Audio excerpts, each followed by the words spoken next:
Question number 12 भी 7 और 8 की तरह ही है। हमारे पास दो वेरिएबल्स हैं m और n के नाम से। दो सेल्स बन जाएंगे हमारे पास m और n के नाम से।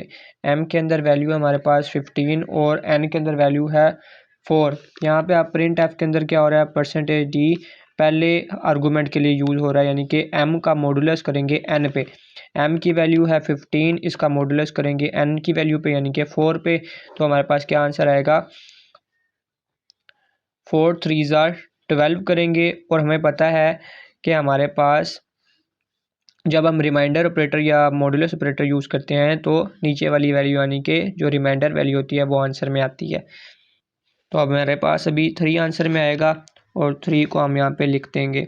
फिर हमारे पास next percentage D next argument के लिए, यानी कि अब n का मॉडुलस m पे करना है।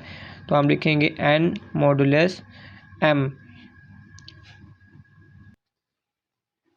जब हमारे पास ऐसा हो कि पहली वैल्यू छोटी हो, दरमियान में मॉडुलस ऑपरेटर हो और फिर दूसरी वैल्यू बड़ी हो, तो आपने याद रखना है ओवरऑल आंसर हमारे पास छोटी वैल्यू आएगी। तो हमारे पास इसका जवाब आएगा 4 और यहाँ पे आउटपुट के अंदर आ जाएगा 3 और 4। नेक्स्ट क्वेश्चन में एरर्स बताने हैं। फर्स्ट स्टेटमेंट में अगर देखें तो एंड पे कोलन लगा हुआ है, जबकि यहाँ पे सेमी कोलन होना चाहिए। दूसरी स्टेटमेंट में कोई एरर मौजूद नहीं है। सेकंड स्टेटमेंट के अंदर कोई भी एरर मौजूद नहीं है। यहाँ पे CH1 बनाया था, उसे नीचे यूज़ कर लिया, यानी कि उसके अंदर वैल्यू स्टोर कर लिया। लेकिन थर्ड स्टेटमेंट के अंदर मसला है, यहाँ पे हमने CH2 के नाम से ऊपर कोई वेरिएबल नहीं बनाया था।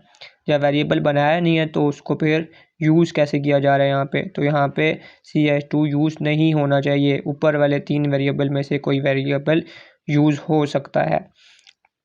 तो यहाँ पे फर्स्ट स्टेटमेंट में और लास्ट स्टेटमेंट में मसला है, तो आप इसको सेंटेंस की फॉर्म में बता दोगे। फिर 14th क्वेश्चन में भी हमने आउटपुट बतानी है, लेकिन इसमें मसला ये है कि फर्स्ट स्टेटमेंट के अंदर असाइनमेंट ऑपरेटर यहाँ पे मौजूद नहीं है। सेकंड स्टेटमेंट के अंदर जो वेरिएबल है और डाटा टाइप है, इसके दरमियान स्पेस नहीं है। तो जब शुरू में ही एरर्स हैं तो ये कोड एग्जीक्यूट ही नहीं होगा और उसकी आउटपुट नहीं आएगी। क्वेश्चन नंबर 15 के अंदर हमने एरर्स बताने हैं। फर्स्ट स्टेटमेंट के अंदर कोई एरर नहीं है। 10 + 20 30 बन जाएगा और 30 असाइन हो जाएगा। एक्स को कोई एरर नहीं है यहाँ पे।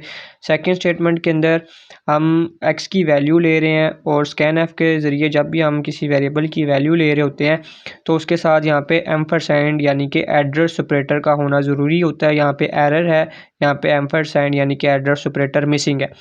और फिर लास्ट स्टेटमेंट के अंदर हमारे पास डबल कोट्स के अंदर लिखा हुआ है value of X is equal to और आगे वेरिएबल प्रिंट करवाया हुआ है। तो आर्गूमेंट लिस्ट के अंदर अगर वेरिएबल होगा तो उससे रिलेटेड फॉर्मेट स्ट्रिंग यानी डबल कोट के अंदर हमारे पास फॉर्मेट स्पेसिफायर मौजूद होना चाहिए।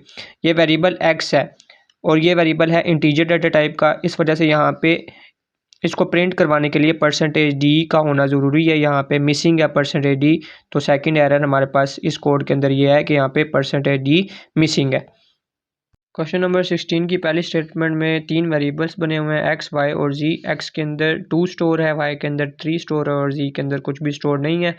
जी को हमने ऐसे एक्सप्रेशन बना के जो जवाब आएगा उससे जी को इनिशियलाइज करेंगे।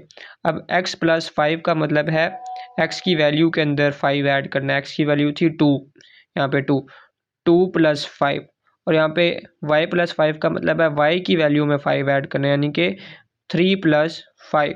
तो x की वैल्यू बन गई 2 + 5 7 और यहाँ पे बन गई y + 5, यहाँ पे बन गई 3 + 5 8। अब 7 बीच में है डिवाइड, 7 / 8 करना है। जो जवाब आएगा वो z का जवाब होगा। तो 7 / 8 करने पे हमें 0 मिलेगा आंसर में।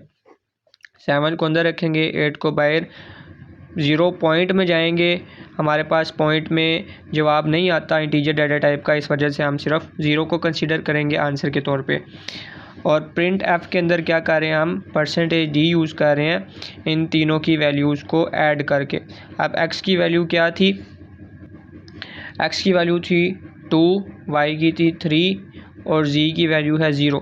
तो 2 + 3 + 0 हमारे पास बन गया 5। तो आउटपुट में हमारे पास क्या आ जाएगा, जवाब 5 आ जाएगा। फिर नेक्स्ट क्वेश्चन है question number 17। Write a C statement to declare a long data type variable यानी कि लॉन्ग डाटा टाइप का वेरिएबल बना के दिखाओ।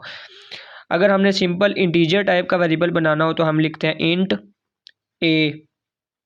अब हमने लॉन्ग डाटा टाइप का वेरिएबल बनाना है तो हम लिखेंगे लॉन्ग, आगे हम वेरिएबल का नाम लिख देंगे ए, तो हमारे पास लॉन्ग डाटा टाइप का वेरिएबल बन जाएगा।